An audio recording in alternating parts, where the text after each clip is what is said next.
Hello, amazing listeners. Welcome to another episode of the Boo Business Podcast, the unscripted show where we unveil, demystify some of the confusing parts of birth, breastfeeding, and infant care during the first year of life while having a little fun. I'm your host, Naomi Catron, registered nurse and board-certified lactation consultant. Our mission here is simple: to foster collaboration in maternal-child health and empower both families and businesses alike. We're all about creating a community where everyone feels supported and informed. In each episode, we dive deep into engaging discussions that span the entire spectrum of birth through the first year. From newborn feeding, because let's face it, it's something we all have got questions about, to tackling issues like tongue ties, the mysteries of pacifiers, mental health, bodywork, and just so much more. So whether you're a new parent navigating the incredible journey of early parenthood or a seasoned professional in the birth business, this podcast is your go-to source for laughter, knowledge, and some great insights. So we're here to make learning about boob business not just informative, but enjoyable. So join us for conversations that not only spark your curiosity, but also bring a smile to your face. So remember, every episode is a chance to connect, learn, and share. So hit the subscribe button and let's embark on this exciting journey together.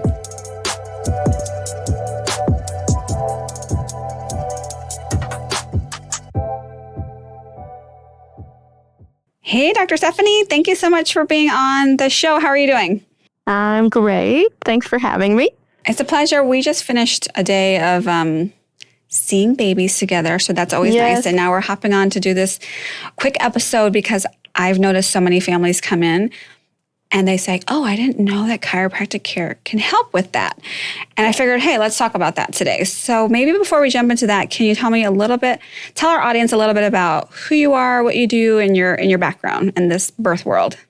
All right. So I'm a chiropractor with a specialization in babies, prenatal care, and postpartum. But all three I love the most. I don't really see a lot of men, but I've been in practice for 10 years. I had the opportunity in the third year of my practice to go out to Raleigh, and I worked at a very busy prenatal and pediatric practice out there, and I did that for about a year. And then what I saw there was just how difficult it is for moms to they're always stressed out. They're overwhelmed. They have so much going on. So I really wanted to hone in and bring that back to Texas and hone in taking care of moms. And a lot of what I do in my own practice is in-home care to make it as easy as possible on moms to have chiropractic care in the least stressful way. And what I love about us working here at Milk Diva is that it's a one-stop shop for lactation, dentist, and chiropractic, and PTs here. I mean, we just have such a great team. I love having such a great team to refer to. I love collaborative care. So I like staying in my lane and knowing who the experts are in the other lanes and people I trust to take care of my patients, because I'm protective of them and I don't want to send them to just anybody. So I love our team here, and I love, that's a good little... I guess I take for granted that people don't realize. They may not know our setup, so I should probably explain that a little bit. So Dr. Stephanie was a chiropractor that I met when I was doing home visits just doing home visits for lactation. I was a little bit newer in my practice, and a lot of my patients would go, I would refer them to chiropractic care, and she, in her private practice called Homebody, would be taking care of them, and then I would see really great results. And then one day I had this patient who lived in Bertram, right? Yeah, they live somewhere far. Like Horseshoe Bay or Marble Falls. Something like that. And she came into my office, and while she was there, Dr. Steph asked, is it okay if she wants to do a chiropractic adjustment too? Can I come in a few minutes earlier, adjust the baby, and then you guys do your lactation visit? And I was like, oh, that's a great idea. The baby was crying and screaming and was having feeding difficulties. It was this mom's second or third baby. The suck was super unorganized and having difficulty transferring, but I did not see a visual tongue tie. And so I was like, what is going on? So the baby was crying. I'm trying to be helpful. I put a glove on and have the baby latched to my finger. It was a very loose and disorganized suck, but I was trying to just help the baby stop crying so Dr. Steph can do her adjustment.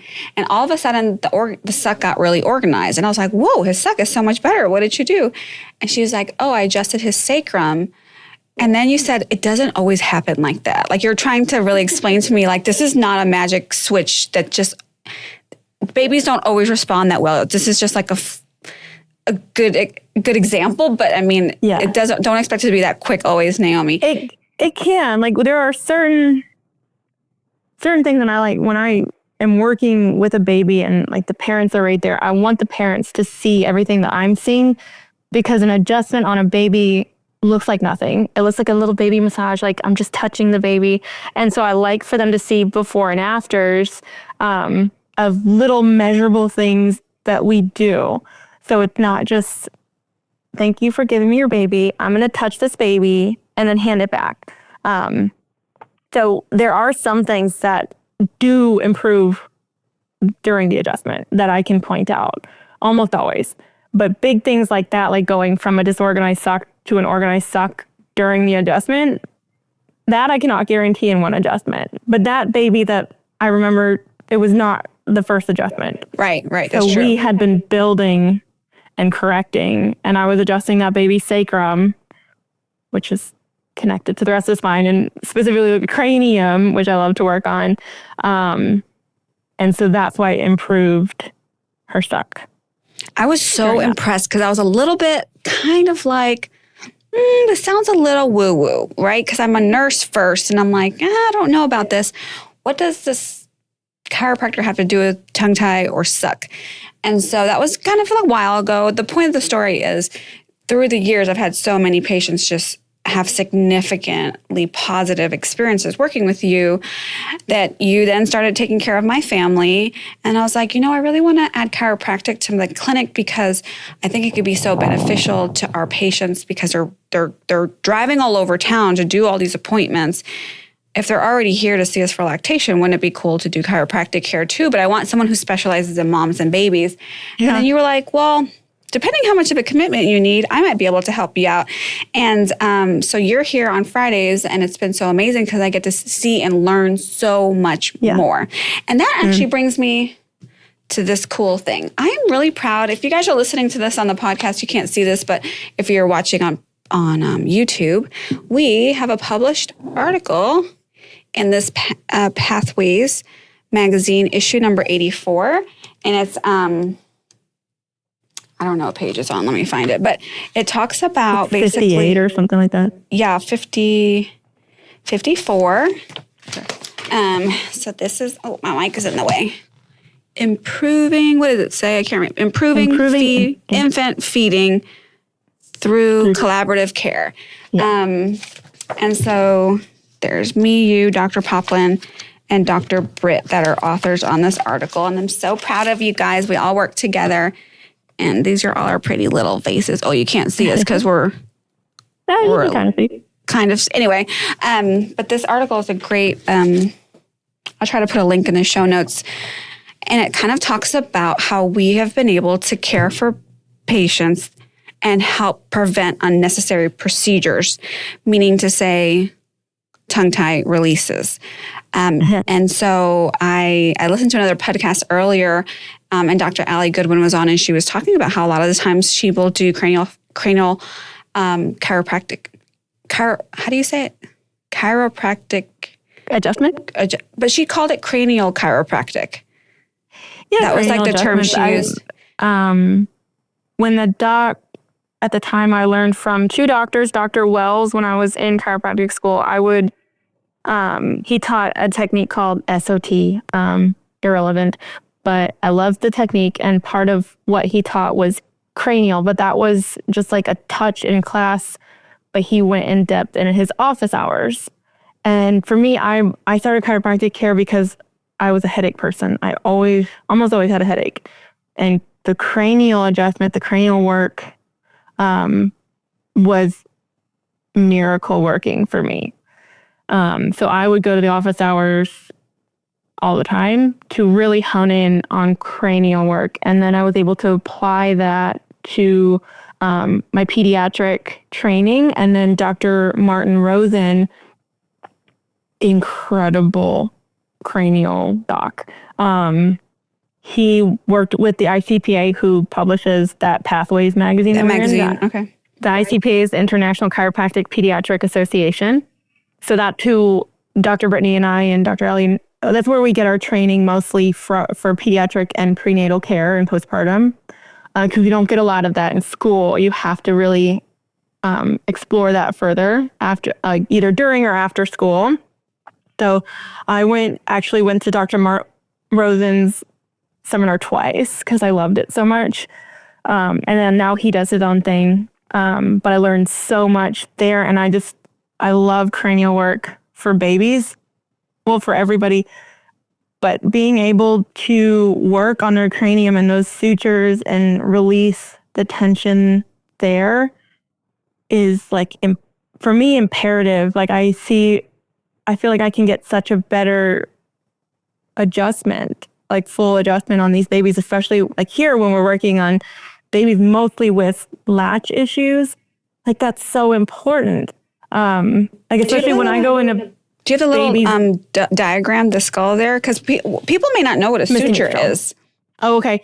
So, like when babies are born, well, it's just like if they go through when they go through the birth canal, you can see on this little skull, don't mind the jaw missing, all these are called sutures. Like people know the soft spot.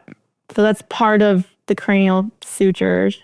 And so when they come through the birth canal, all those sutures overlap, and then once they come out, it releases, and it's very stimulating to the baby, and it allows for like kind of like an unwinding and a stimulation to the brain development, and it's so beneficial. So when they come out too fast or too slow or via C-section, whatever needed to happen in that birth, it can affect the cranium, which in turn is going to affect so much, especially developmentally. And then we're looking at like plagiocephaly or like misshapen heads, offset sinuses.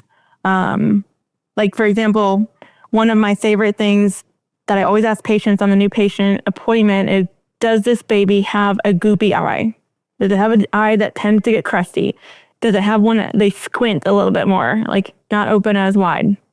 And they'll be like, oh yeah, but yeah, it's fine. The doctor, if they're a little bit older, they'll say, our pediatrician said like, oh, we'll explore that later. If the eye's not draining, we can talk about a stent put in to help the eye drain. And I'm like, oh, no, we can fix this in like 2 adjustments, because that's usually just part of their sinus, which you can see like these sutures, all these bones connect, they make up the back wall, like in the eyeball, of those sinuses. And so when we release any tension specifically in this area, it allows for the drainage to happen and allows for the symmetry to kind of come back to normal. And that one I love because, especially people who are not familiar with chiropractic care, that's like a 1 to 2 adjustment fix usually. Now, obviously, I can't guarantee that in every single baby I see, but usually that's happening fast. Like we release that tension and the eye drains. So that one's a really fun one. But when we're talking about other sutures and other areas of the cranium, like we've got cranial nerves that sit underneath like the skull, in this occipital region is what it's called. And 2 of those nerves specifically control tongue movement and like control the tongue. So that suck, swallow coordination. So if this is not functioning properly and there's what we call subluxation or misalignment at the base of their skull connecting to their spine, that could literally be affecting the nerve control to the tongue or the nerve communication to the tongue. And so it's not functioning properly. Yeah. And so when we adjust that and release all that, their tongue starts moving That properly. must be what I must have experienced on that day that you were... I was like, the baby's suck is so disorganized, and then you adjusted him, and the suck came like so much more coordinated. Now, the interesting part is when you're adjusting a baby, it looks like nothing. Like nothing. Like yeah, maybe like I don't even know. maybe even less than a baby massage. So I was like, wow, this is a hard, like, okay, fine. In my brain, I know that it can help. I don't know how, and I don't know how to explain it to my clients. Yeah. So then having you physically here, what ends up happening usually in our waiting room is we have these impromptu type clinics with our patients, and we talk about all the random things that come up in parents' lives with babies being constipated, microbiome stuff, breastfeeding stuff. And then some of those things, I put my lactation hat on and I have my 2 cents. And then you put your chiropractic hat on. And so we're always bouncing ideas and knowledge back and forth to each other and looking at pictures of what is a tongue tie, what isn't a tongue tie based on what's happening with our patients. And when Dr. Palpin comes in and stops by and we're trying to prevent a procedure, which I still don't understand for the life of me, why he has me in his office when I basically am there to say, let's try something except surgery. And he's like, yeah, let's do that. Like, who does that except for Dr. Poplin? I don't know. Yeah. But if it's very necessary and a release needs to get done, we will do it. But we really like for them to work out the tension first. And maybe could you chat a little bit about, we've done some case studies together. Actually, I think 2 of the case studies are in this issue, in this magazine. Because my first original question was, people don't know what sutures are. What are sutures? And you just happened to go on and answer other questions like, what are some of the things that people may not realize chiropractic care can help with in their babies? And one of those things is goopy eye, like what you just talked about. But another one that I think people don't realize is when babies have that nasal congestion that's not related to like a cold or an illness. And can you talk a little bit about maybe that one? And if there's anything else like, you're like, oh, most people don't know that chiropractic care can help with this other thing. Maybe you can speak on that. Yeah, it's the same with adults too, with the sinuses. Like the sutures are related to the back wall of our sinuses, which people think sinuses and they think the front your of the nasal face. cavity, but it's all these pockets in our head, essentially.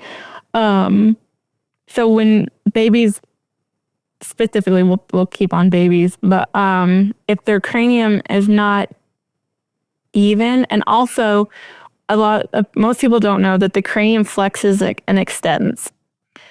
And it creates this pumping mechanism. And like you can't see it, but it's happening because that's what causes the cerebral spinal fluid that coats and nourishes our brain and spinal cord and all that, and our nerves in our spine. So the cranium flexes and extends, and then it pumps that fluid down through the spine and the spinal canal, and then the sacrum pumps it back up. So it can't stay stagnant because stagnant water is not good, right? So that's that cranial sacral relationship. But if that pumping is not happening well, and that flexion extension in the cranium due to tension, it can affect the ability of the sinuses to drain. Does that make sense? Yeah. I don't know if I'm like explaining it too complicated, but essentially we want to reduce tension along all of these lines, these sutures, so that the cranium can flex and extend properly and allow for that. And then we can go a layer deeper, I guess, when we're seeing babies, and so many babies nowadays with misshapen heads. And one thing I'll always look for with these flat spots is, where are the ears? So when you look down on a baby, You're looking their ears from the top down, you mean? Is that what you mean? From the top down. So the baby's like in my lap or I'm behind the baby. I'm looking where their ears are because they should be even on both sides of the head. And often with these flat spots, you'll see one ear Forward way in front of the other. So that automatically tells me like they've got some restrictions. They've got cranial tension, probably torticollis that led to this. But I know for a fact that those ears are not going to be, so this is going to be a problem, as they get to toddlerhood. Their ears are not going to drain, and we're looking at potential for lots of ear infections. Got it. And things like that. So that's all part of that drainage. So if I see an eye that's bigger looking or squintier, even if it's not goopy, I know that there's imbalance within those sinuses. So the ears and the eyes are what I look for every adjustment. Every time I see a baby, I'm looking, what do the eyes look like? What do the ears look like? Okay. Because we need to keep on top of that. So if I'm like a lay person and I'm just listening to this, right? What I'm hearing you say is that we may not realize it, but underneath the surface of our skin, right? People think there's skin and bones. That's what they think of. But there's also this very, what's the word? Like, there's a system of fluid imbalance that's happening like in between the skin and the bones. And that's where you would think of things like cerebral spinal fluid or spinal fluid. And like so the fluid that sits on our brain and our spinal cord. Right. And it's what carries all the nutrients to the brain and spinal cord. But it needs to keep flowing. And that happens through the pumping of the flexion extension of the head, all these cranial bones, which even happen in adults, even though these sutures fuse, the cranium still, even as adult, flexes and extends. So that creates that pumping down, and then the sacrum pumps it back up. Got it. To keep things nourished. And so when I see an adult and they're like, yeah, I get like 3 sinus infections a year. I'm like, cool, we're going to do some cranial adjusting on you because that tells me that you're not pumping correctly to get that sinus drainage. Okay. Yeah. And I'm really blessed because I have Stephanie in the office here with me and I get adjusted all the time for my neck and sinuses and headaches. So it's been really, really helpful. Yeah. But imagine a baby who can't tell you what's going on with them. So I just thought that was really fascinating. And what I didn't realize is not all baby chiropractors do this, right? Like the cranial sacral release technique is not something everyone does. Mm-hmm. So we're really lucky that our babies get that benefit. And I'm really lucky I get that benefit myself. Speaking of which, I forgot to get an adjustment today. Damn it. But so I think that part is fascinating. Tell us a little bit about what kind of a training does a chiropractor get? I don't know if people maybe, is this like, oh, I go to school for 2 years and I'm a chiropractor. I go to undergrad and then I go to doctoral school, or what is that all about? And then it sounds like after you do your basic training, then you have to go get additional training to learn how to do sacral release technique. Yes. So like cranial adjusting, cranial work, cranial release, whatever you want to call it, is not really, well, I went to Parker in Dallas, so I can only speak for what they taught us at Parker. But I had to go to office hours to really hone in cranial adjusting because it was like one piece of one trimester for that. But overall, chiropractic school is 3.5 years. Do you first get your undergrad? Yes, you have to have a bachelor's. You can finish your bachelor's in chiropractic school in the first bit of it, but most people have a bachelor's and there's like prereqs, and it's very similar to medical school. The curriculum is actually almost identical with hours and everything. The curriculum part of it, we just take actually more neurology, more anatomy, more physiology. They take more pharmacology, toxicology, pathology. Like we have very little in that because we don't prescribe. Like we're just focusing on the body and making the body function. Whereas they have to learn more about like diseases and things like that. So the first, like the curriculum part of it, hours, all that, almost identical. And then the difference ends up when you start going into like residencies, right? So with chiropractic school, you have a year of internship, and that's it.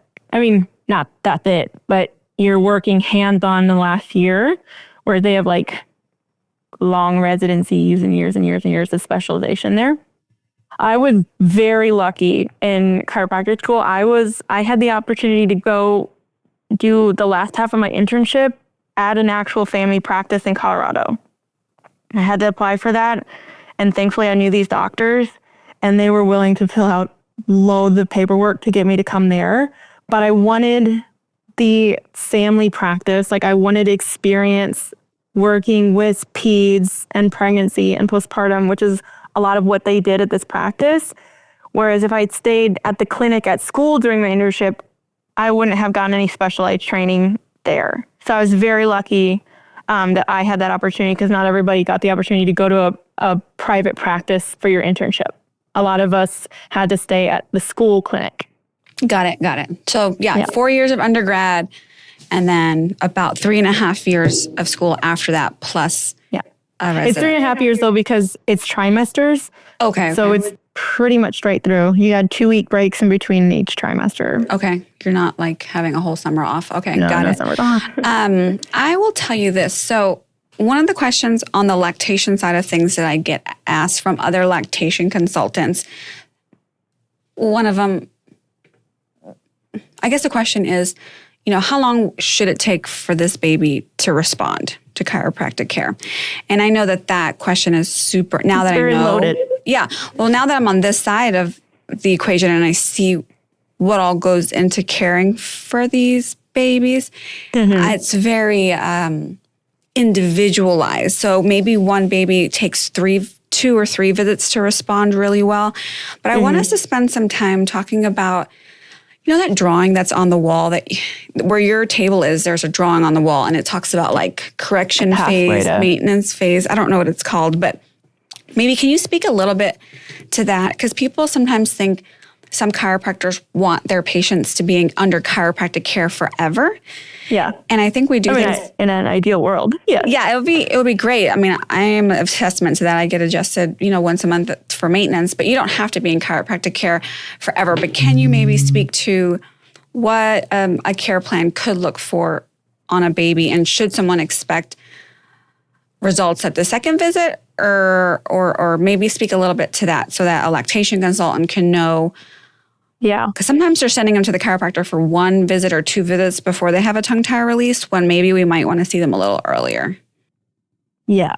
So one thing for sure is like chiropractic is not a one and done, no matter the patient. It's not like, I went to the chiropractor, which I will get a lot. I don't say a lot, but over the last 10 years, I've been in practice for 10 years. It's a common thing to be like, I tried chiropractic, it didn't work. And I was like, okay, like how many adjustments? And they're like 2. And I'm like, well, you don't work out twice and get a 6-pack. Like, come on. This I is love that. This is a physical type of healing. It's not like when I get a headache, or when I used to get a headache, pop a bunch of Advil and it goes away within an hour. Like magic. Chiropractic doesn't work like that every time. Like that one baby that I saw with you, yes, that baby had a really instantaneous response to that adjustment. It doesn't often work like that. Every adjustment builds on the next. So, I mean, I would give the expectation of like 10 to 20 adjustments. And I know that sounds like a lot, and it's not like all of them out within the months. But yeah, like it takes time. And it depends on like how early I get to see the baby. A lot of people are like, it's not safe, so I don't want to adjust my baby when they're only a few days old. And I understand the hesitation.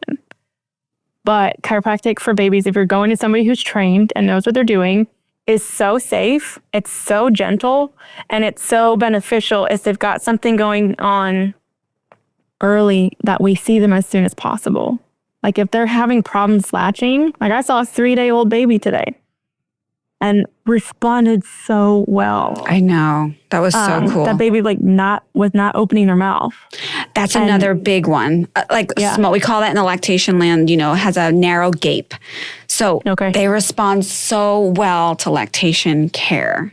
And I think it's fair to say the earlier we can see them, because you don't have as much muscle memory. Like when you're 3 months old already and you've been living your whole life in a position where you're arched a little back, right? Like the baby kind of lives with the head kind of trying to reach its butt, like a little arched back, or maybe shoulders up in the ear and a little torque to their neck. Yeah. That's going to take kind of a lot to get that baby now aligned and unwound, right? But if we catch them really nice and early, they don't have muscle memory. They're kind of like jello. And we can build some positive habits with the parents and do some exercises at home. I noticed those kiddos really take off amazing, and they have great feeding outcomes also. compared to those who come in later, you know? Yeah, it's definitely easier to build the pathway earlier for them to follow than to like divert that pathway back to center after it's been going to the right for, you know, and for like a physical. Maybe can you tell people what to expect when they were to come? Like if we're working with the way we do things, I don't know if people understand maybe like the visits are pretty, like when you say like 8, 10, 12 visits, we might do 2 visits a week for 6 weeks or for 4 weeks, but they're pretty quick visits. But tell us a little bit about what a person should expect with their first visit and like how we do things with the scan that we provide. Because I think that's really cool for people to see. There's some objective information that we gather so that the parent can see where the tension is. It's not like something they're just trusting us on. Right. And that's another thing I really, when a parent hands me their child to take care of, it's a huge honor. And I want them to feel very comfortable with everything we're doing here. And if they at any point are like, wait, I have a question, like I want to honor that. So when you bring in your baby, we're going to talk pretty extensively about the history, like starting with conception, how the pregnancy went, how the birth went, anything along the way. And then we talk about how things have been since birth. And we really deep dive into that. And I ask questions that a lot of times, like about the goopy eyes and about, I don't know, things that parents should be able, how is that related? And then I can explain that. And then I'll do a physical exam. So we take the baby down to the diaper and I look at muscle tone and I have the parents literally put their hands where my hands are. When I have something to show them, I'm like, feel this. Like, this is not what I want to feel. Like, we want this should feel like this, whereas right now it feels like this. And that's usually with like muscle tone and things like that, because I want them to see these things. If they're like, oh yeah, they don't have a side preference, and then I test their range of motion, I'll be like, do you see when I turn the baby to the right, how their shoulder is following? And point of things that stretching the arms above the head. If I've got a baby that is like resisting, or this arm comes up, no problem, and this arm is like tight, that is pointing to tension on their spine, specifically their upper neck. And then once I perform the adjustment, I'll do a pre and post. And often we see, those are like those measurable things that they can see during the adjustment, so that they're like feeling confident that this isn't just like some kind of like kooky thing. Mm-hmm. And then what we do before the adjustment, so after the physical exam, before the adjustment, or maybe before the physical exam. Actually, I do the scan first, because it's a temperature-sensitive scan. So if I'm touching them a bunch, that could skew that. So I do the scan first, and tell us what the scan's all about. Yeah, it's a very non-invasive. It's taking the temperature of the spine.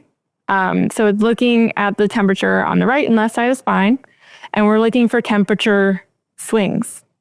So if one side is way hotter than the other or way cooler than the other, we know that the body's not regulating correctly in that area. So it telling us it's stressed in that area.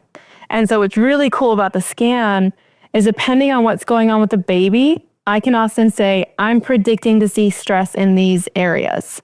So like if they're like, my baby has torticollis, so they're turned and tilted, they have side preference.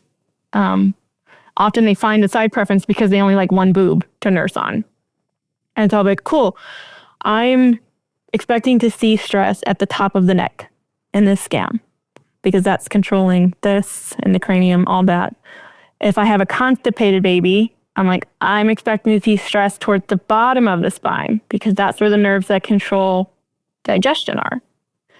If we have a refluxy baby, we're often seeing it between the shoulder blades, because that's where the nerves of the stomach go. And like 9 times out of 10, I'm right. So we'll see that stress. I think, remember when I said it's going to be here, here, and here? That's where it's at. Okay. Got it. And then it's very visual, because again, with babies, they cannot tell us how they're feeling. They're just showing us.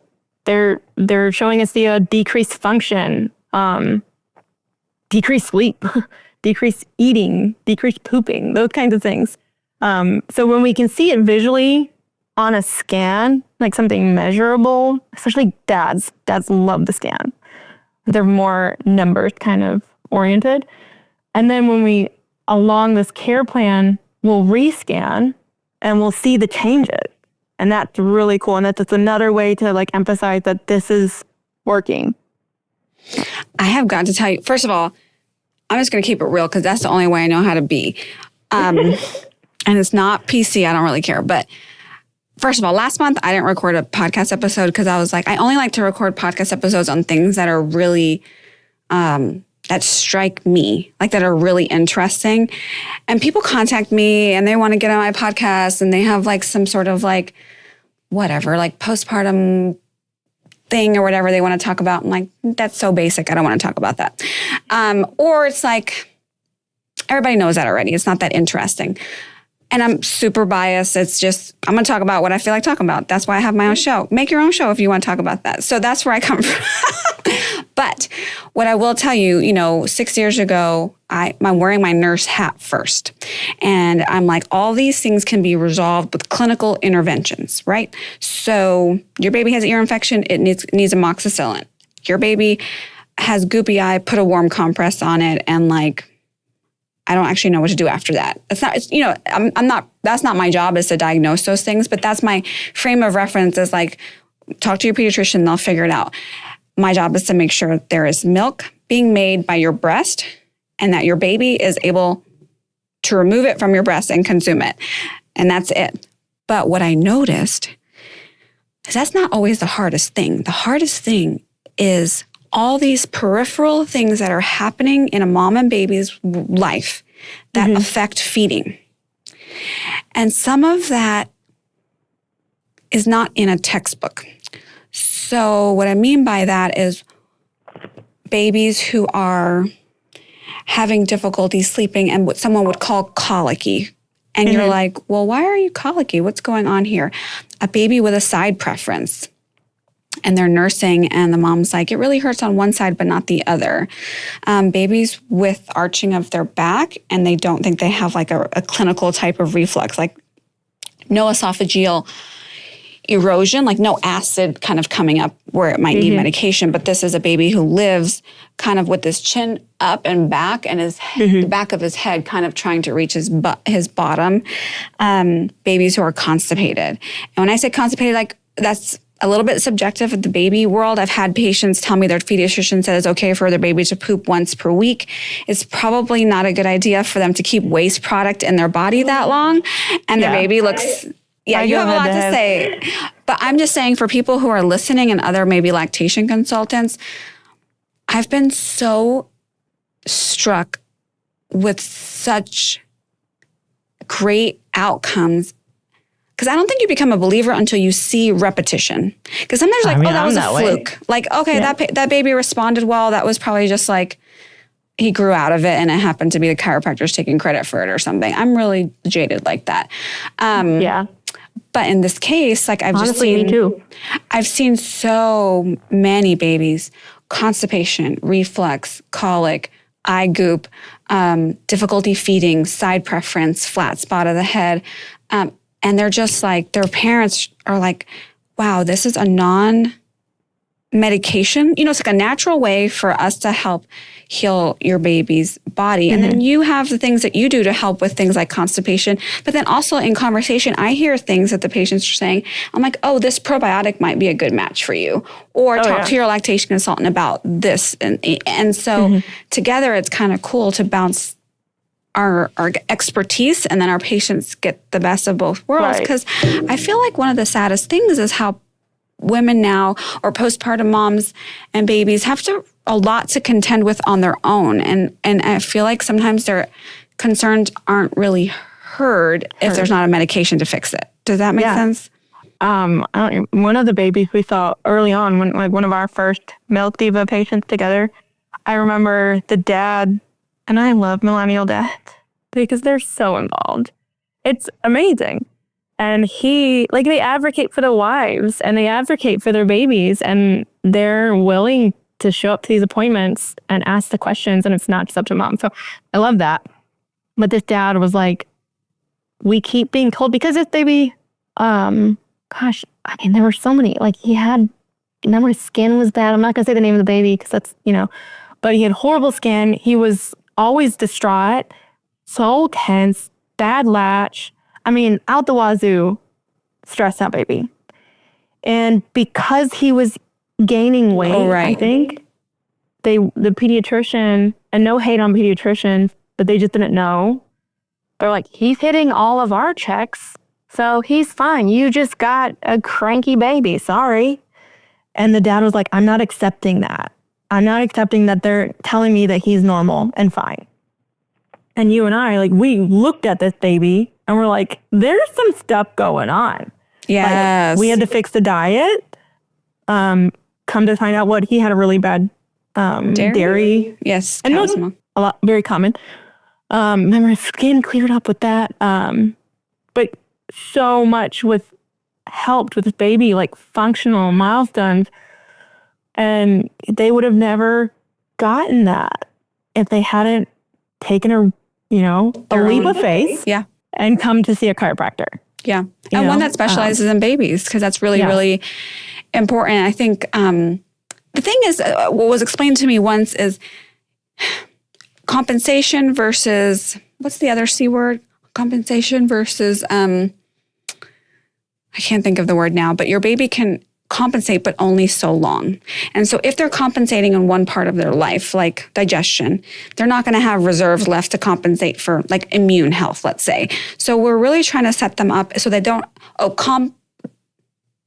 compensate versus competent. So we don't want them to be learning how to compensate. We want them to be competent eaters or competent movers, right? Not because they are, because whenever you're compensating, you're adding a ball. If you're juggling, it's here's another ball to try to juggle, and eventually something's going to drop.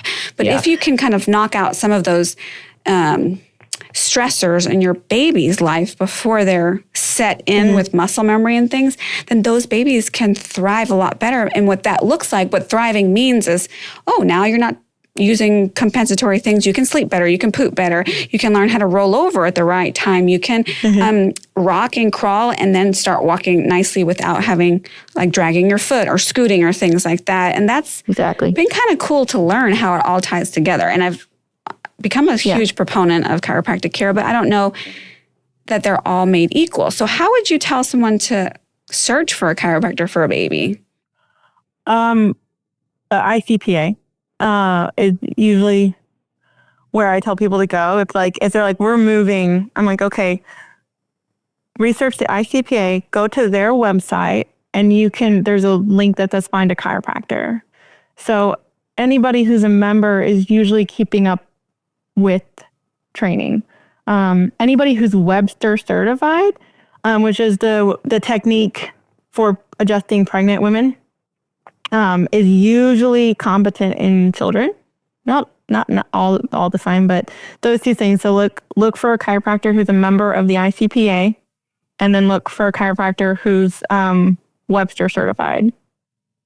Okay. And then if you go to their website, the chiropractor's website, and it's all about kids, and it's probably a good person to go to. Yeah. I wouldn't go to a PI clinic. Right. And be can you adjust my baby? Or I want to go to a sports chiropractor and be adjust my baby.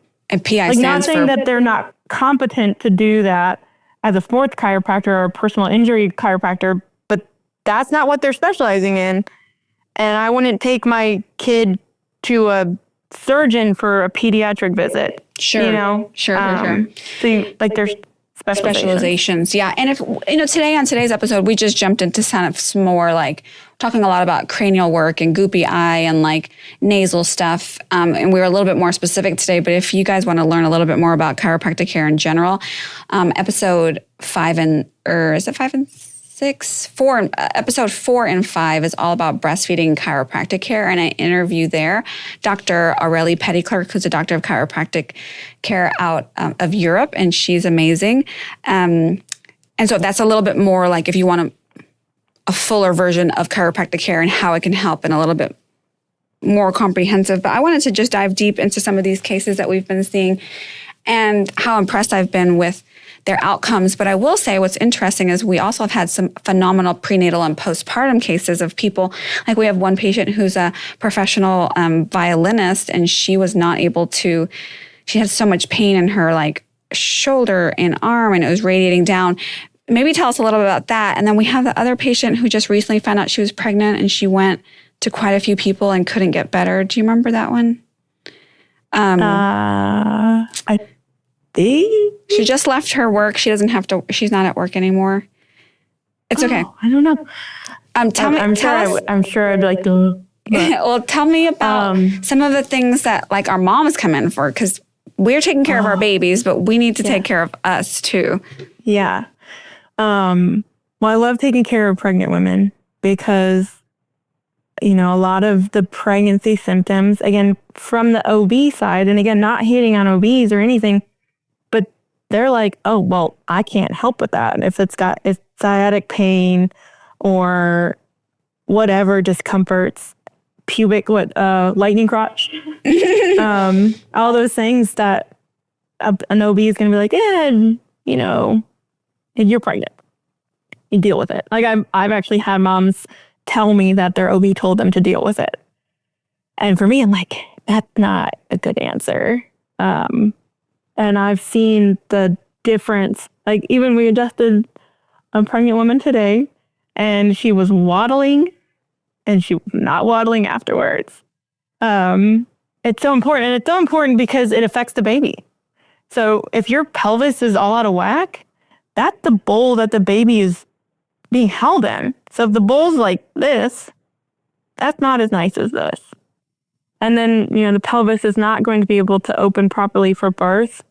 And, you know, I could get deeper and deeper, but I want a mom to enjoy her pregnancy to the best possible way. And I want her to have the best birth outcome. So chiropractic, for obviously the chiropractor, I'm biased, but I feel like every pregnant woman should be able to have access to chiropractic care because it can be so night and day difference. Yeah. And I have so many second-time moms come to me, you know, the first time they had some kind of birth trauma or horrible pregnancy or something, and they're taking a shot in the dark on chiropractic. And then it's like, I wish I'd known sooner. I wish I had been here for my first pregnancies. I wish I had known that this was safe. Yes. And that is one thing I will say, because I've had a lot of moms come to me after going to other chiropractors for prenatal adjustments, and they're not prenatal specialized. Not to say they're not a good doctor. It's just like they're not trained in this. And there's very subtle differences between adjusting a pregnant person and a non-pregnant person. And I've had moms, one of my favorite patients, I've been seeing her for 4 years now. She called me when she was pregnant with her second and was like, what are your prices? Do you take insurance? And, you know, I told her, and she was like, you know what? I'm going to just keep going to my other chiropractor because he takes my insurance. And I didn't. And I was like, totally fine. I respect that 100%. If you can use your insurance, use it. If you trust this guy, absolutely. He ended up spraining her pelvis. And not because he's not a bad, or because he's a bad doctor. He just didn't understand the person in front of him, pregnant, relaxing, the hormone. And so she called me after that and was like, well, now I'm injured. Can you adjust me? And so, as the story goes, I see her every other week. Yeah. I think the coolest part, which I didn't know too much about, was the pregnant patients that come in here are the best, because then we see them postpartum and they have such great birth stories too. Like it turns out so great. And so I didn't know too much about the Webster technique, which is a technique that sometimes can be, well, maybe I'm saying this wrong, but I know that chiropractors that are Webster trained, a lot of the adjustments can help so that the baby can be in the right position for a vaginal birth. Yeah. And so we've had some people come in and be like, hey, my baby's breech. Can you guys help me with changing position? And you always say, we don't turn babies. We don't turn babies. But can you go on to explain how chiropractic care can help babies who are malpositioned, who are maybe breech? Because we've had quite a few patients who come in here and their babies are breech, and then you work with them and we're able to get them in the right position. Or more importantly, we work with patients earlier on, like 20 weeks of pregnancy, and then their babies never, like they're not breech, they just stay in the right position. Yeah. So the biggest thing to know is like babies will be in the right position for them at that time. So they're very intelligent in that way. Babies are super impressive, and I can share a recent experience about that you know about. So with the Webster technique, what we're really honing in on is the pelvis, is the sacrum, which is the triangle bone at the back of our pelvis. And there are ligaments that attach from the sacrum to the uterus. So if the sacrum is stuck or not moving properly, it can create tension on I think you have a picture on the wall. That picture that's in front of you, if you look to the front left, I don't know if that little... Well, it's going to be really bright for a second. Right there. Yeah. That one? Yeah. Yeah. So, can you see me? Yep. Okay. So sacrum here, this bone, very important, attaching to the uterus. And then we've got these ligaments here as well. Those are the round ligaments? Yeah, that's the round ligament. Okay. And then the pubic bone. Okay. So the pelvis, sacrum, pubic bone, very important to adjust during pregnancy, because that's creating the tension or non-tension in the space for the baby to grow. And so if there's tension there and misalignment there, it can create intrauterine constraint. And then the baby's going to be like, well, I have to figure out where I can be. And that's when they turn into wonky positions, whether it's breech, transverse, what is called asynclitic head, when they're like sitting like this and they try to come out in birth like this. Not good, not ideal. So if we can adjust that sacrum and do soft tissue release, especially on those round ligaments on the front, adjust the pubic bone and allow all that soft tissue and to be released and all the pelvic joints to be adjusted and in alignment, that releases all that tension and allows for the ultimate optimal amount of room for the baby. And then they'll want to move into that head down position, because that's the ideal position for birth, because the pressure of the head on the cervix is what starts dilation. Yes. So there's tension there, either keeping the baby too high or in a weird position or breech. We can affect the environment, but we can't affect, there's limitations. Like, I'll share an amazing patient of mine. She just had her 7th baby, and she's had 6 home births now, and this was her first breech baby out of 7. So we were like, why? You've been well adjusted. You've been adjusted weekly for nearly 2 years. So it was really strange to be like, why did your baby breech? So we were like all hands on deck. Dr. Ellie Goodwin helped. She did acupuncture and adjustments on her. Dr. Carissa Demara, she did adjustments and work on her. And me, obviously, I'm her main chiropractor. And this baby wouldn't turn. And we were like, I was just like, okay, babies know what the best position is for them. There's something going on. There's got to be. Like, my guess is the cord is wrapped around her neck in a way that wasn't allowing her to turn. I'm not like, do what makes you feel safe, but she has severe medical trauma and hospital trauma, so she did not want to go to the hospital. She ended up having a breech birth at home. Everything went well. Everything was great. And the baby had the cord wrapped around her neck 3 times. That's why she couldn't turn. Yeah. So super cool to be like, that baby wouldn't turn for a reason. Got it. And, we stayed out of the way. We did everything in our power to allow for her pelvis to be in the best position to birth this baby still. But had she turned with the cord wrapped around, that would have been bad. Like, who knows what would have happened? Yeah. That is so fascinating and interesting. And it's been like, I want to make sure we're not scaring people with the story of the cord around the neck. But I'm going to tell you, like, this is real life. And I love that chiropractic care is safe, because you're not physically going in there and physically trying to turn this baby, but you're doing all of the things so that naturally the baby's going to get in its optimal position. And in that case, the safest position for that baby was exactly the way it was, which was breech. I just have been so impressed because a lot of the girls who work here, like in this building, in this office building, have been our patients throughout their pregnancy and postpartum, and then like with their babies. And like their births are amazing and their feeding experiences are amazing. And I'm going to tell you, I'm kind of like that person who wasn't that big of a believer, who was such a believer now. Yeah. And I just wanted to share that the amazing work that you do with our community. But I also just don't think people really realize the stuff about like birth and positioning in chiropractic care, or like things like the goopy eye, or like sinus stuff or ear infection stuff for babies. And then you did touch on cranial sacral release technique, which is something that is harder to find in a chiropractor, which can, I think, make a world of a difference. And we're really lucky to have. There's only a few providers in Austin that do that, and it's very hard to find them. But coupled with your experience, because you also had been a birth doula in the past, you're really connected to the birth world, and you're very compassionate and empathetic. You also do a great job of providing recommendations for supplements or electrolytes, and you don't sell them. You just tell people, this is what I think is good for you.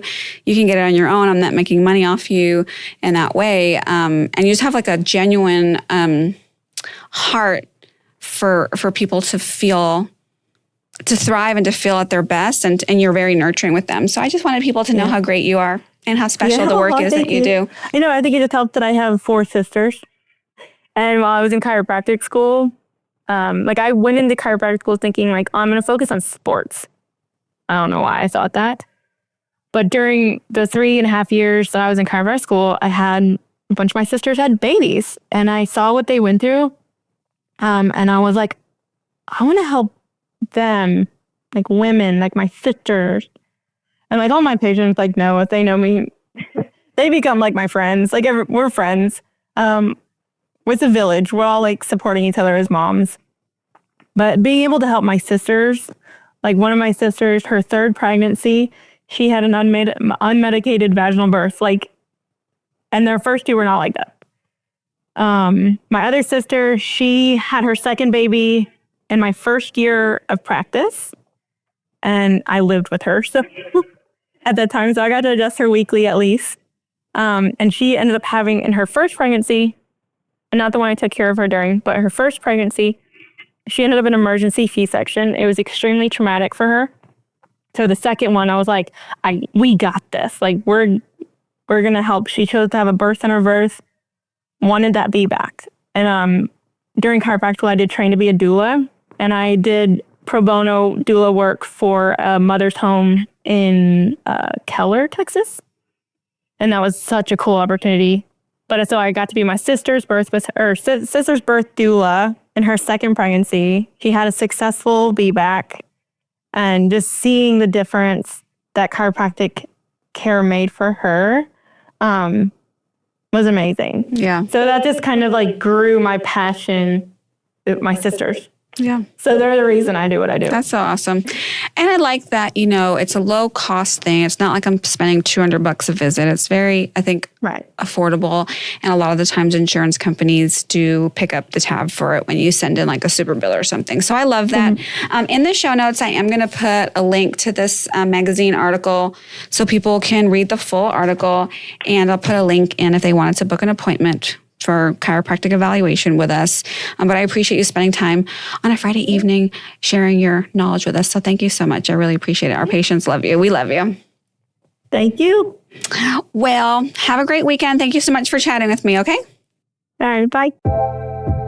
Thanks for listening. To learn more about newborn feeding and get your free swipe file, visit milkdiva.com/newborn feeding. And if you've ever said, wow, I wish I would have known that while you're listening to this podcast, then help a friend out and share this podcast with them. You can also help us by leaving us a rating so more people can benefit from finding this podcast. Medical disclaimer. Please know that all opinions expressed on this podcast are solely my own and not intended to substitute the advice of a medical provider. I am not a medical doctor, and all information shared is intended for your general knowledge and is geared towards full-term, healthy singleton infants and healthy, low-risk pregnant or postpartum women.